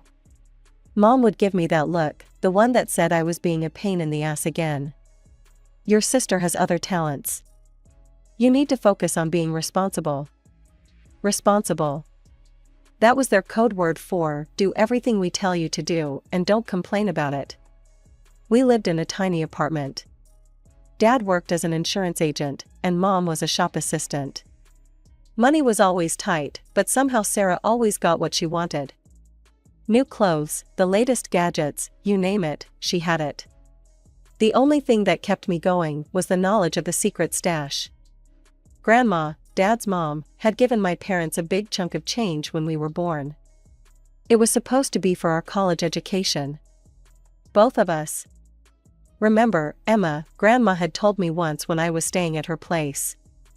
"That money's for you and Sarah to go to college. Don't let anyone tell you different." I held on to that knowledge like a lifeline. It was the one thing that made me feel like I had a future, like I wasn't just the family workhorse. As our 16th birthday approached, a tiny spark of hope flickered in my chest. Maybe now that we were older, stepping into adulthood, Mom and Dad would start treating us more equally. Maybe they'd finally see me for who I was, not just as Sarah's less desirable shadow. Boy, was I in for a rude awakening. The morning of our birthday dawned bright and clear. Sarah was still asleep, probably dreaming of the party Mom had been planning for weeks. I, on the other hand, was up early, my stomach churning with a mix of anticipation and dread. Dad called me into the living room just as I finished my toast. His face was unreadable, and he was holding a small metal box. Mom stood beside him, her lips pressed into such a tight line they almost disappeared. "Emma," Dad said, his voice oddly formal, like he was addressing a stranger instead of his daughter. "It's time you learned about responsibility and saving money." He handed me the box. It was heavier than it looked, and cold to the touch. A safe deposit key, I realized with a sinking feeling. "If you want to go to college, you'll need to earn the money yourself," Mom chimed in, her tone clipped and matter-of-fact. "This is for you to keep your savings in." I felt like I'd been punched in the gut. All the air rushed out of my lungs, and for a moment, I couldn't speak. When I finally found my voice, it came out as a strangled whisper. "But, what about the money Grandma gave you for our education? Where's that?" The temperature in the room seemed to drop 10 degrees. Mom's eyes narrowed dangerously, and Dad suddenly became very interested in a spot on the wall behind my head.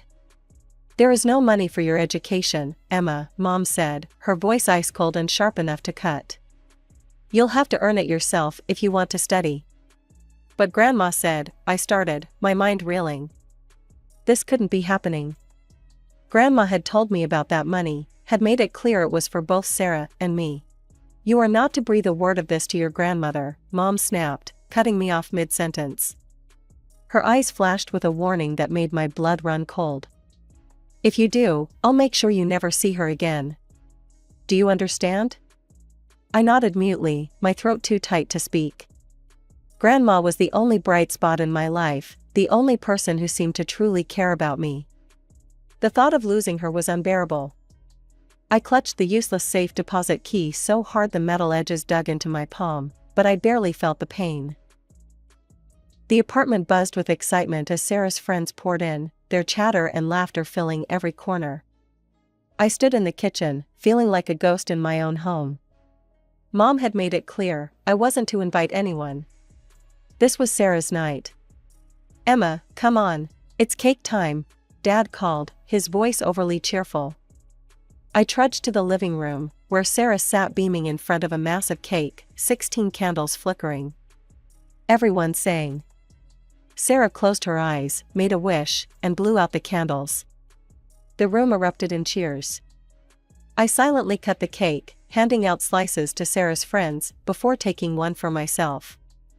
As I took a bite of the sickeningly sweet frosting, Mom and Dad exchanged a look. "Sarah, honey, we have a surprise for you," Dad said, grinning. "Come with us to the parking lot." 10 minutes later, Sarah burst back in, practically glowing with excitement. She was clutching a set of car keys, twirling them around her finger.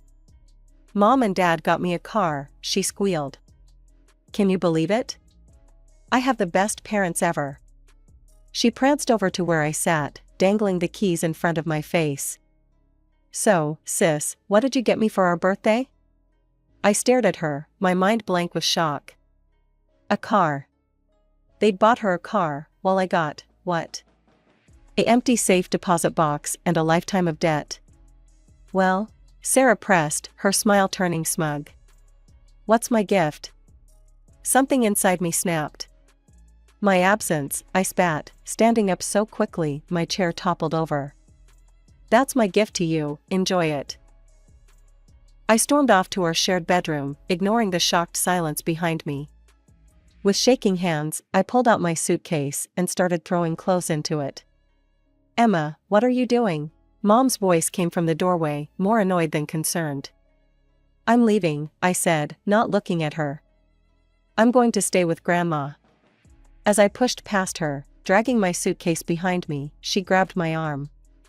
"Remember," she hissed, "not a word to your grandmother about the car or the college money. Understood?" I yanked my arm free and walked out, not bothering to say goodbye. No one tried to stop me. The bus ride to Grandma's seemed to take forever. By the time I got there, it was late evening. Grandma opened the door, her face a mix of surprise and concern. "Emma, what are you doing here, sweetheart? I thought you were out celebrating with friends." "Of course. Another lie from Mom. I just wanted to see you," I mumbled, suddenly exhausted. "Can I stay here tonight?" As I lay in bed that night, in the quiet comfort of Grandma's guest room, the events of the day washed over me. The safe deposit box, the car, the party, it all swirled in my mind like a toxic whirlpool. I wanted to tell Grandma everything, to let it all pour out. But Mom's threat echoed in my ears. I couldn't risk losing Grandma. She was all I had left. The next morning, I woke up with a plan forming in my mind. As Grandma bustled around the kitchen making breakfast, I took a deep breath and dove in. "Grandma, I was wondering, could I maybe work at your store? Like, properly?" I asked, trying to keep my voice casual. "And maybe stay here for a while? It's just, things are so noisy at home with Sarah and all." Grandma turned to me, spatula in hand, her face softening. "Oh, sweetheart, of course you can. I'd love to have you around more." Just like that, my life changed. I started working at the shoe store after school, learning more about the business side of things. Grandma was a patient teacher, showing me everything from inventory management to dealing with difficult customers. Every evening, we'd close up shop together and head home. Grandma would cook dinner, asking about my day, actually listening to my answers. For the first time in my life, I felt truly cared for, truly loved. Days turned into weeks, and weeks into months. I didn't go home, and honestly, I didn't want to. Mom and Dad never called, never checked in. It was like I'd disappeared from their lives, and they were fine with it. Grandma insisted on paying me a full salary, saying I'd earned it fair and square. I saved every penny I could, watching my bank account grow. But even with Grandma's generosity, college still felt like a distant dream. There was just never quite enough. Before I knew it, my 18th birthday rolled around. High school graduation followed soon after. I sat in the auditorium, watching as Sarah's name was called. Mom and Dad cheered loudly, beaming with pride. When my name was called, there was only Grandma's enthusiastic clapping from the back row. After the ceremony, I watched as my parents fawned over Sarah, taking pictures and handing her gifts. They didn't even glance my way. It stung, but I was almost used to it by now. "You did good, kiddo," Grandma said, hugging me tight. "I'm so proud of you." On the drive home, I took a deep breath and made my announcement. "Grandma, I think I'm not going to college this year." Grandma's brow furrowed in confusion. "But why, sweetheart? I gave your parents money for both you and Sarah's tuition. There should be plenty for you to go." My heart raced as I scrambled for an explanation, Mom's threat echoing in my ears. "I want to save up more money," I said, hoping my voice sounded steadier than I felt. "I want to be able to rent an apartment near campus, you know? Pay for my own accommodation. I just want to be more independent." Grandma studied me for a moment, and I held my breath, praying she wouldn't see through my lie. Finally, she nodded. "That's very mature of you, Emma. If that's what you want, I'll support you." So that's what I did. While Sarah packed up for college, showered with new clothes and dorm supplies, I threw myself into work. Every day at the store taught me something new, not just about shoes, but about life, business, and myself. Living with Grandma and working at the shoe store became my new normal. Every morning, I'd wake up early, help Grandma with breakfast, and then head to the store. The smell of leather and polish that once represented my escape now felt like home. I threw myself into work with a determination that surprised even me. During the day, I'd help customers find the perfect pair of shoes, my smile never faltering even when dealing with the most demanding clients. In the evenings, after we'd closed up shop, I'd mop the floors, reorganize displays, and make sure everything was spotless for the next day. You've got a real knack for this, Emma, Grandma would say, watching me expertly handle a difficult return or upsell a customer on shoe care products. As the months went by, Grandma started teaching me more about the business side of things. I learned how to manage inventory, balance the books, and handle paperwork. It wasn't always easy, but I soaked up every bit of knowledge I could. You know, you could run this place someday, Grandma told me one evening as we went over the monthly accounts. You've got entrepreneurial spirit in your bones. Her words filled me with a pride I'd never felt before. For once in my life, someone saw potential in me. But even as I immersed myself in the world of retail, my dream of college never faded. Every paycheck I received, I'd squirrel away most of it, allowing myself only the bare minimum for necessities. It wasn't easy. I'd see girls my age walking by the store, shopping bags in hand, laughing with their friends. I'd watch as they tried on beautiful shoes that I could easily afford with my employee discount, but chose not to buy. Every time I said no to a night out or a new outfit, I reminded myself of my goal. The year flew by in a blur of shoeboxes, receipts, and saved paychecks. Before I knew it, I was looking at my bank account, hardly believing the number I saw there. I'd done it. I'd saved enough for college. With shaking hands, I picked up my phone and dialed the number I hadn't called in a year. Hello? Mom's voice answered, sounding surprised. Hi, Mom, I said, trying to keep my voice steady. I wanted to let you know that I've saved up enough for college. I'm going to apply for next semester. There was a long pause on the other end. Then, why don't you come over? We should talk about this in person. I agreed, a mix of emotions swirling in my stomach. As I hung up, I caught my reflection in the store window. The girl looking back at me wasn't the same one who'd run away a year ago. She was stronger, more confident.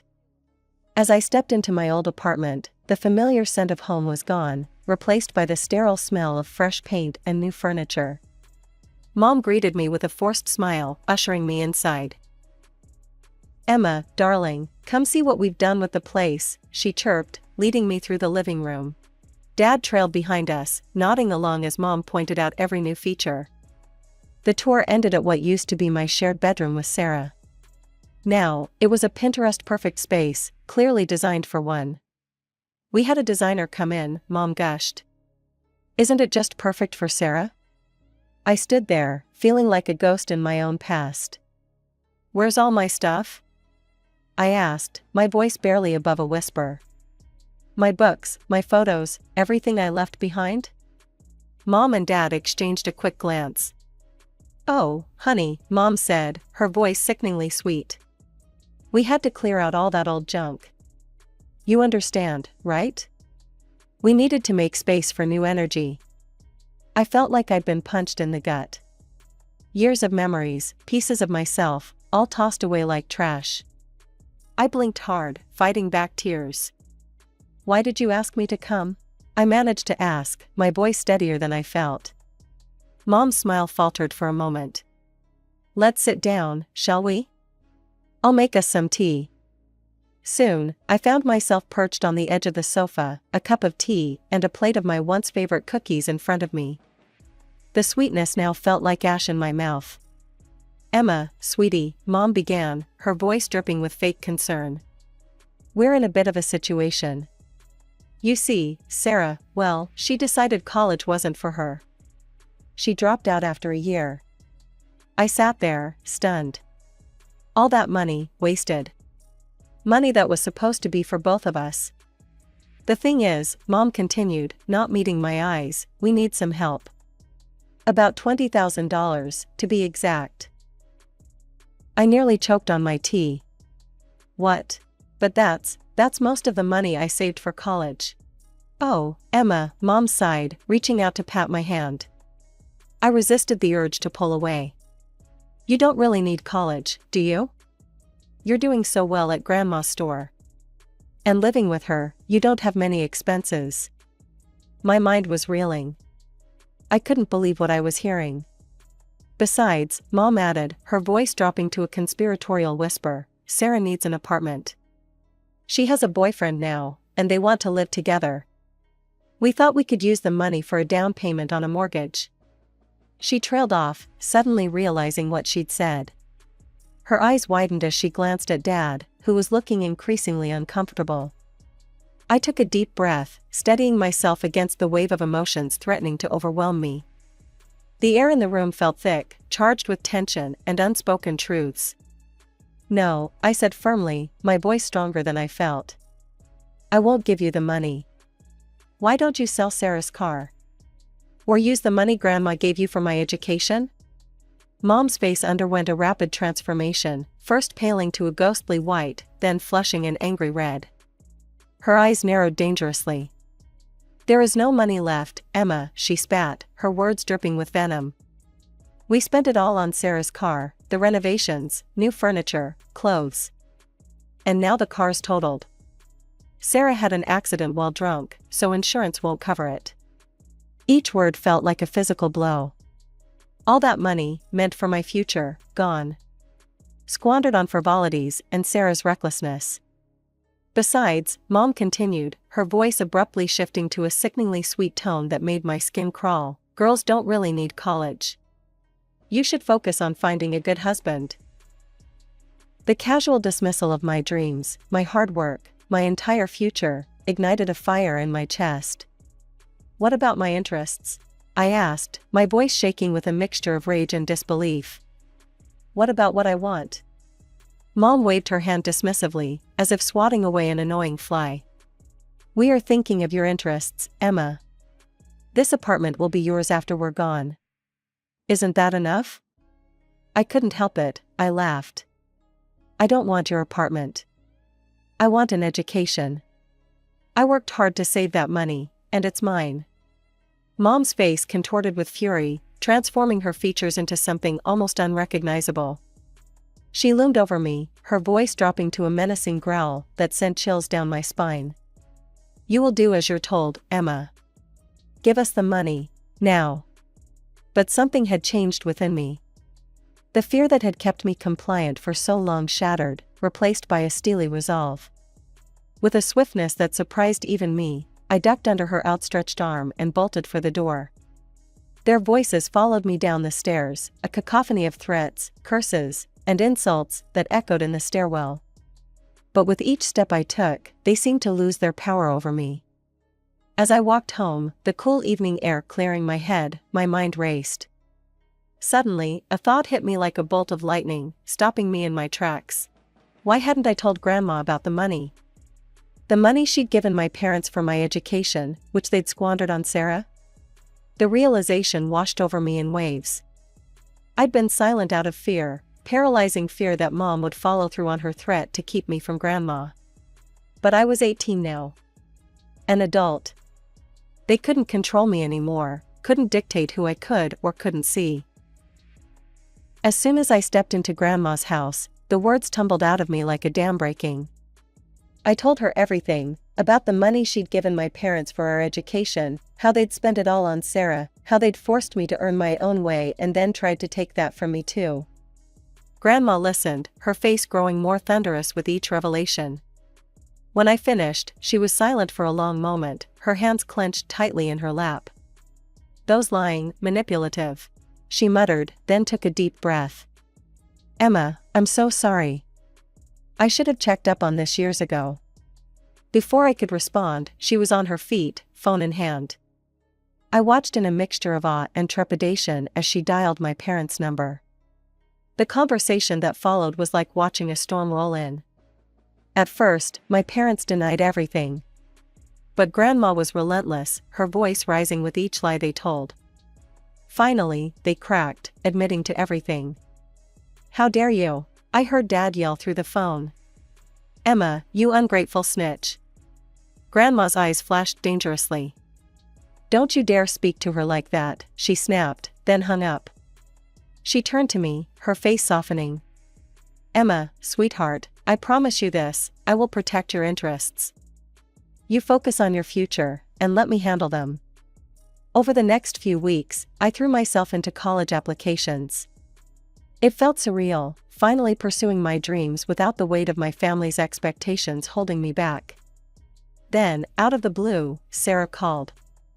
Hey, sis, she chirped, as if the last few years hadn't happened. I need a favor. Can you lend me $4,000? I nearly choked. What for? There's this amazing online course on how to seduce rich men, she explained, excitement in her voice. I'm gonna land myself a millionaire, get rich quick. I'll pay you back, promise. I couldn't believe what I was hearing. Sarah, that's insane. And gross. I'm not funding that. Oh, come on, she whined. Don't be such a prude. I broke up with Jake. I don't want some boring, ordinary life. I want wealth, luxury. No, I said firmly. Absolutely not. Don't call me again for stuff like this. I hung up, feeling a strange mix of pity and disgust. That was the last time I spoke to Sarah or my parents. Months passed. I started college, majoring in business management. Every day felt like a gift, learning, growing, becoming the person I was meant to be. One weekend, Grandma came to visit. As we sat in my tiny dorm room, she dropped a bombshell. Your parents had to sell the apartment, she said. They're drowning in debt, loans they took out for Sarah's schemes. They showed up at my door, asking to move in. My breath caught. What did you say? A small, satisfied smile played on Grandma's lips. I told them exactly where they could go. Reminded them of how they'd treated you, how they'd lied to me. They're not my problem anymore. I hugged her then, tears in my eyes. Grandma, thank you. For everything. For believing in me, for standing up for me. I don't know where I'd be without you. As we sat there, I felt a sense of peace wash over me. The road hadn't been easy, and I knew there would be challenges ahead. But for the first time in my life, I was free. Free from manipulation, free from unfair expectations, free to be myself.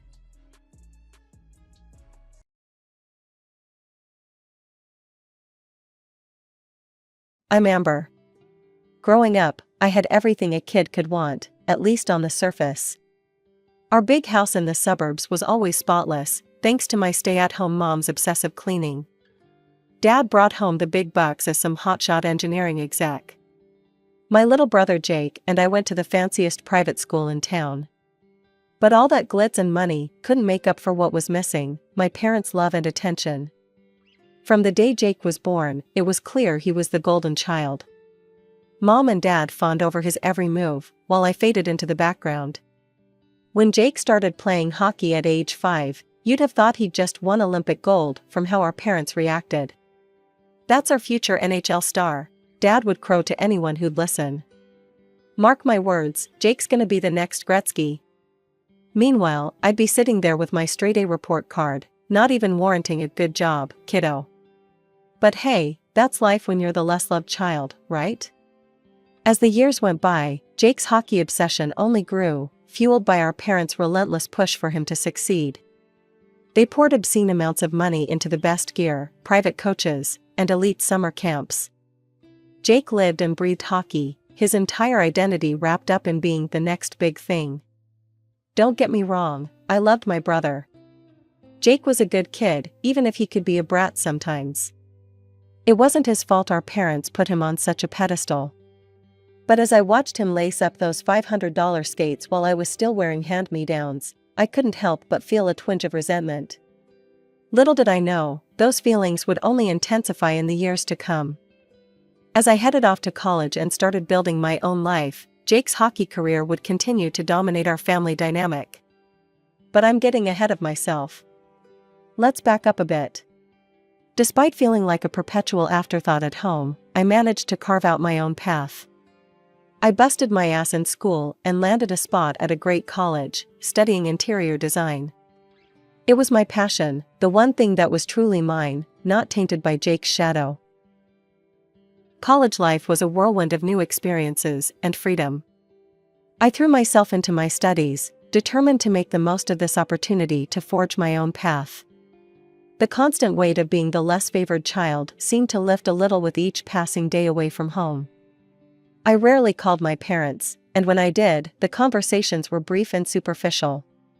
It wasn't until my junior year that I got a real update on what was happening back home, and it wasn't pretty. "Amber, you won't believe this nonsense," Mom huffed during one of our infrequent calls. "Jake's coach is being completely unreasonable. He's barely letting Jake play." I rolled my eyes, thankful she couldn't see me through the phone. "Oh, what's going on?" "Your brother is 16 now, and suddenly he's not getting the ice time he deserves.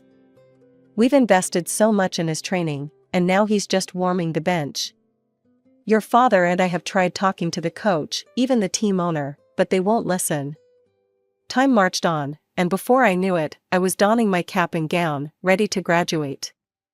As I scanned the crowd for my family, I spotted them easily. They were the ones looking distracted and checking their phones every few minutes. After the ceremony, I made my way over to them, diploma in hand and a proud smile on my face. "Congrats, sweetie," Dad said, giving me a quick hug. "Listen, we can't stay long. Jake's got a big game tonight, and we promised we'd be there early to talk strategy with his coach." I watched them hurry away, my graduation gown suddenly feeling heavy on my shoulders. Same old story, different day.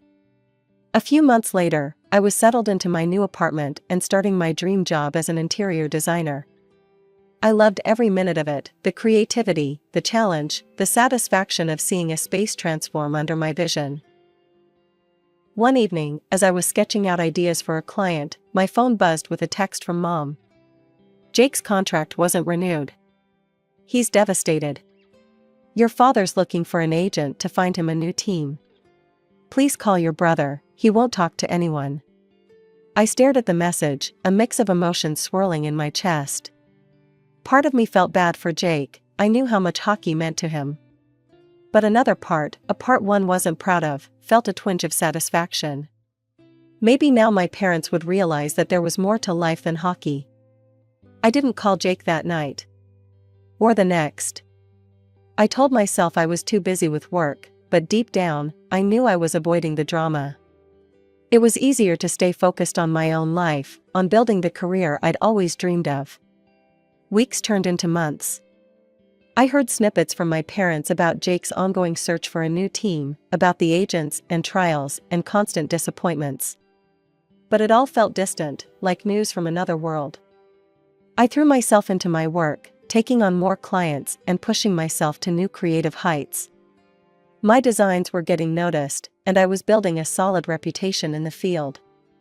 Just when I'd resigned myself to focusing solely on my career, love came knocking in the form of Eric.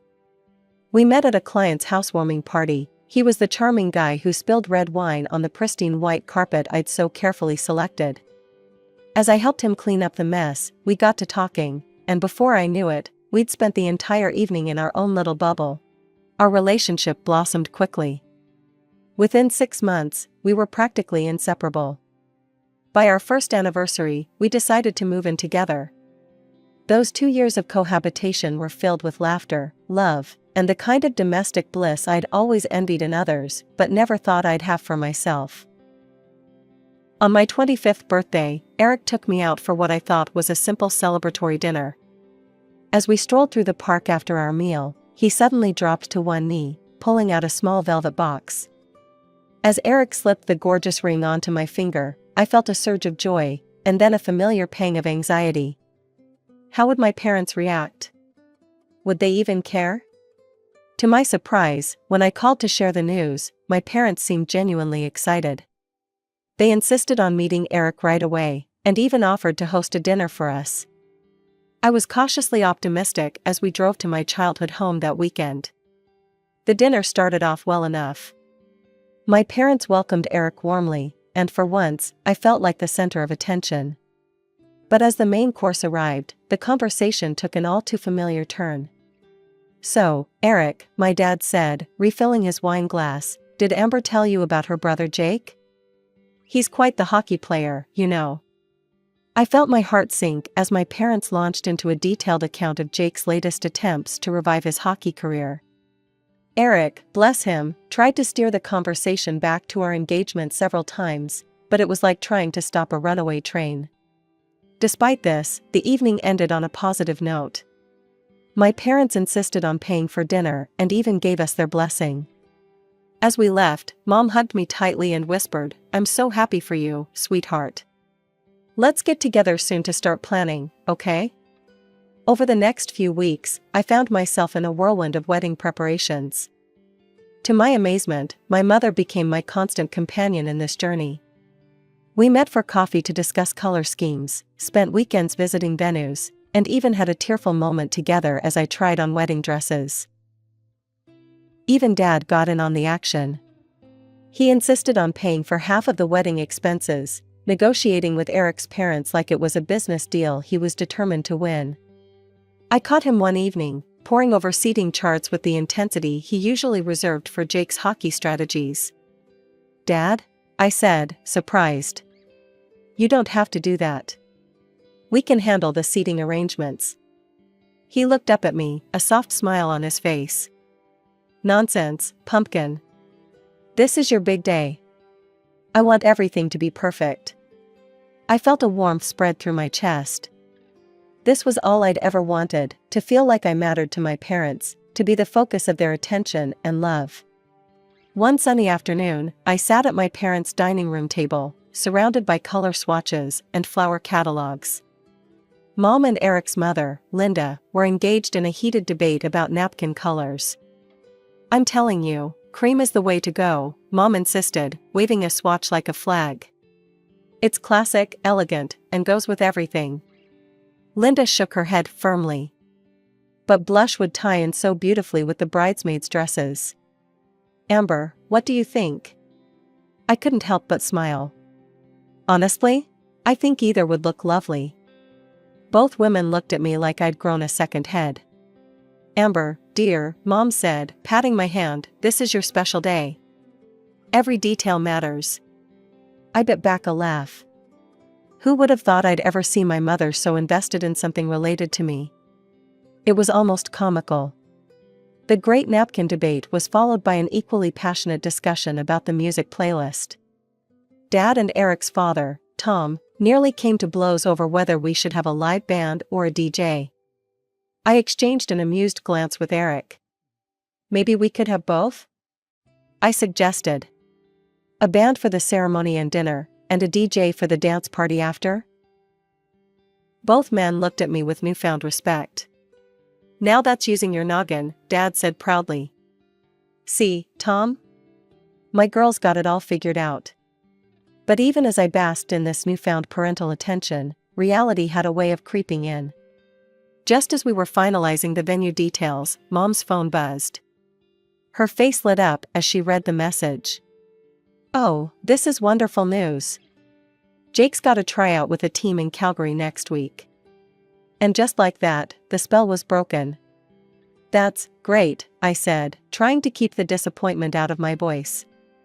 "We'll need to reschedule our cake tasting," Mom said, already typing furiously on her phone. "Your father and I need to fly out with Jake. This could be his big break." This became a recurring theme over the next few weeks. For every wedding plan we managed to nail down, there was a Jake-related interruption. A venue walkthrough was cancelled because of Jake's crucial training session. A meeting with the florist was cut short when my parents had to rush Jake to a last-minute interview with a scout. One evening, as Eric and I were going over the guest list, I broke down. "I don't get it," I sobbed into Eric's shoulder. "They're spending thousands on flights and hotels for Jake's hockey pipe dream, but they can't stick around for one lousy florist appointment?" Eric held me close, stroking my hair. "I know it's hard, babe. But hey, at least they're helping with the wedding costs, right? That's something." I nodded, wiping my eyes. He was right, of course. The old Amber would have been furious, ready to call off the whole thing and elope. But I was trying to be more understanding, more mature. The days flew by in a flurry of final wedding preparations. Despite the occasional Jake-related hiccup, I was riding high on a wave of excitement and anticipation. Everything was falling into place, the venue was perfect, the flowers were ordered, and my dress fit like a dream. I could almost taste the happiness that awaited me on my big day. Just a week before the wedding, I was going over last-minute details with our planner when my phone buzzed. Mom's name flashed on the screen. "Hi, Mom. I was just about to call you about the rehearsal dinner tomorrow." "Amber, honey," Mom cut in, her voice tense. "About that, we need to talk. Your father has an urgent business trip, and we're going to have to reschedule the rehearsal. And, well, we might need to postpone the wedding date too." I felt like I'd been doused with ice water. "I'm sorry, what?" "Mom, please tell me you're joking." "I wish I was, dear. But your father's job is very important, you know that. And I need to go with him for support. We'll let you know when we're back and we can set a new date then."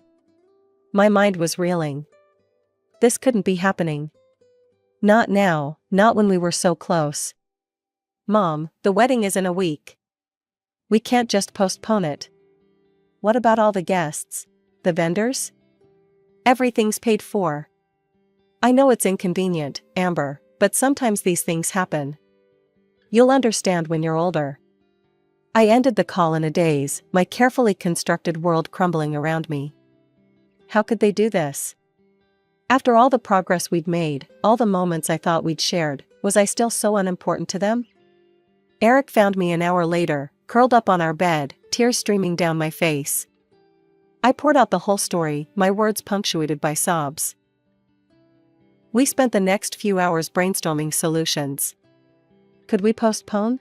What would it cost? Could we do it without them? Nothing felt right.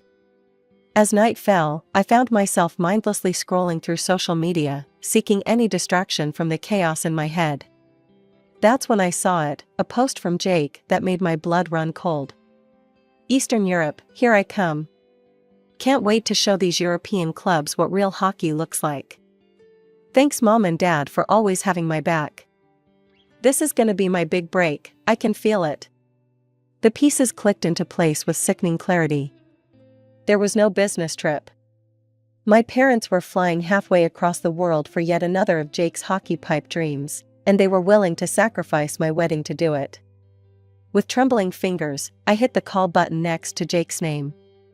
Each ring felt like an eternity as I paced our living room, my mind a whirlwind of emotions. "Hey, sis," Jake's cheery voice came through the speaker. "What's up?" I took a deep breath, trying to keep my voice steady. "Jake, I just saw your post about going to Eastern Europe. What's going on?" "Oh man, it's incredible," he gushed, his excitement palpable even through the phone. "Mom and Dad are the best, you know?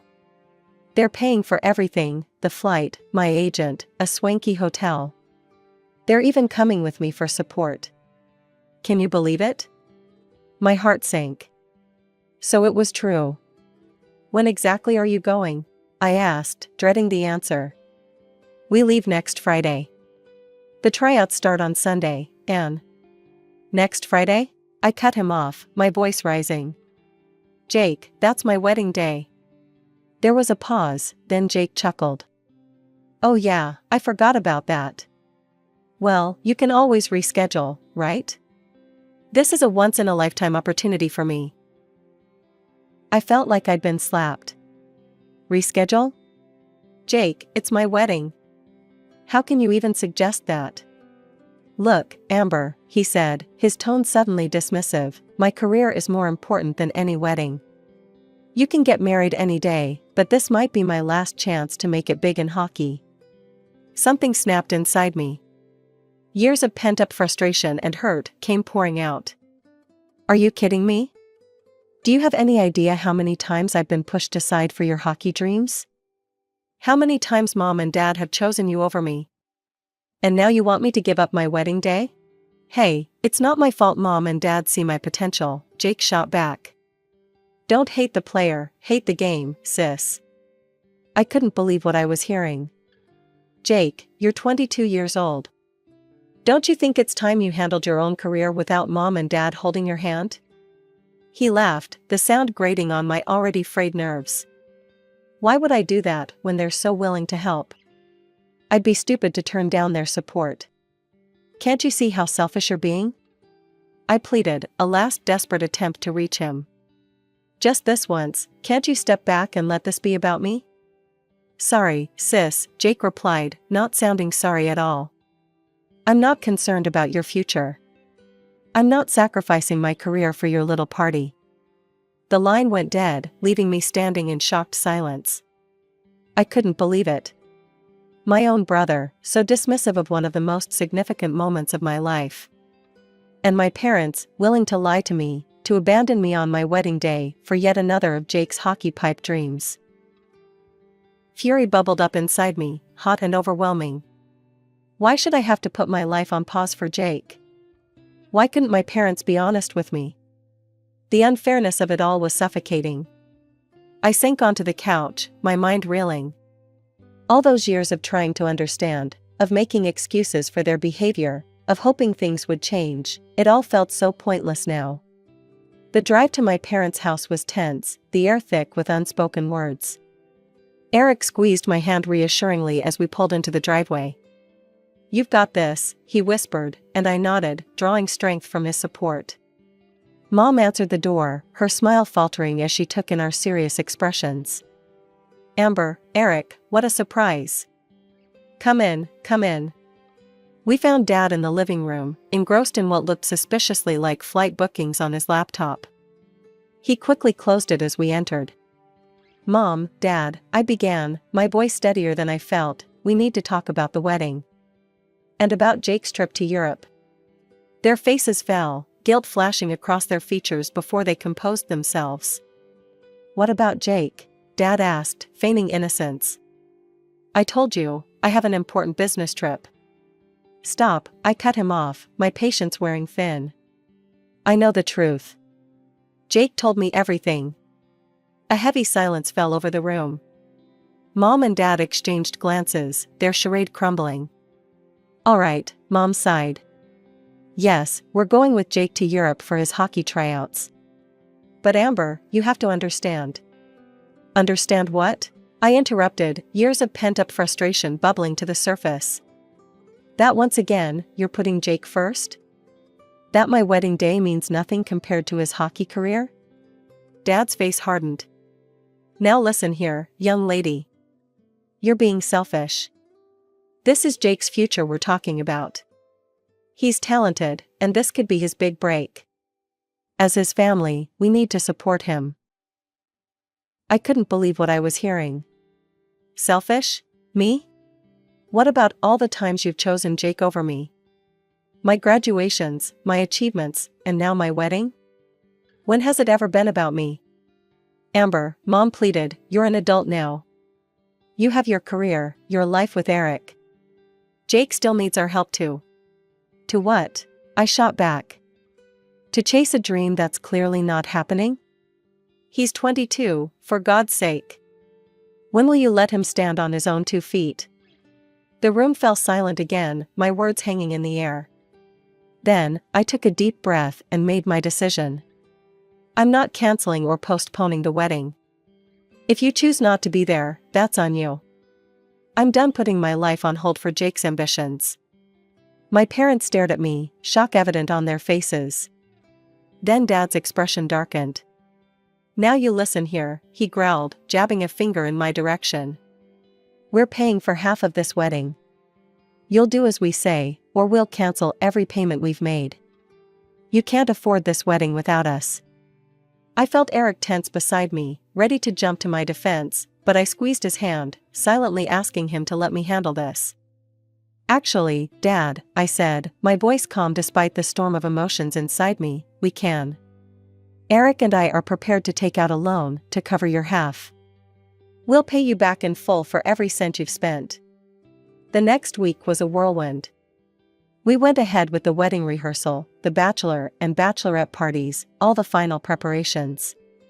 Through it all, a small part of me kept hoping that my parents would come to their senses, that they'd show up and apologize. They didn't. The morning of my wedding day dawned bright and clear, as if the universe itself was celebrating with us. The ceremony was everything I'd ever dreamed of and more.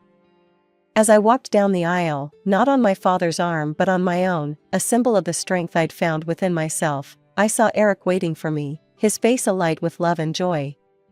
In that moment, I knew I'd made the right choice.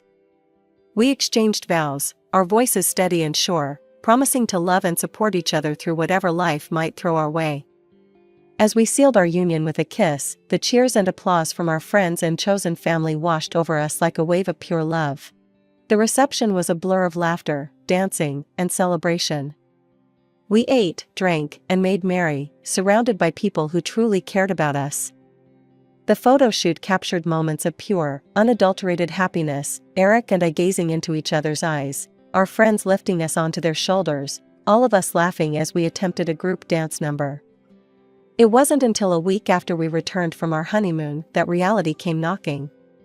My phone lit up with my mother's number. "Amber, sweetie," her voice came through, sounding tired and strained. "We're back from Europe. Can we meet? We need to talk." I took a deep breath, steeling myself. "No, Mom. I don't think that's a good idea." But your brother didn't make the team." "He's devastated, Amber. He needs his big sister right now." I closed my eyes, fighting back the familiar urge to cave in, to be the understanding one once again. "I'm sorry to hear that, Mom. But that's not my problem anymore. Please don't call me again. Focus on Jake, he clearly needs you more than I do."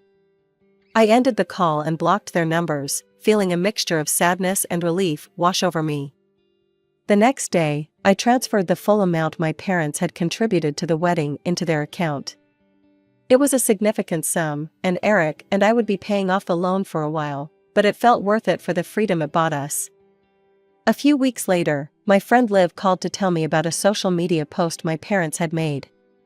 They painted me as the villain, calling me selfish for getting married without them, lamenting how heartbroken my father was at not walking me down the aisle.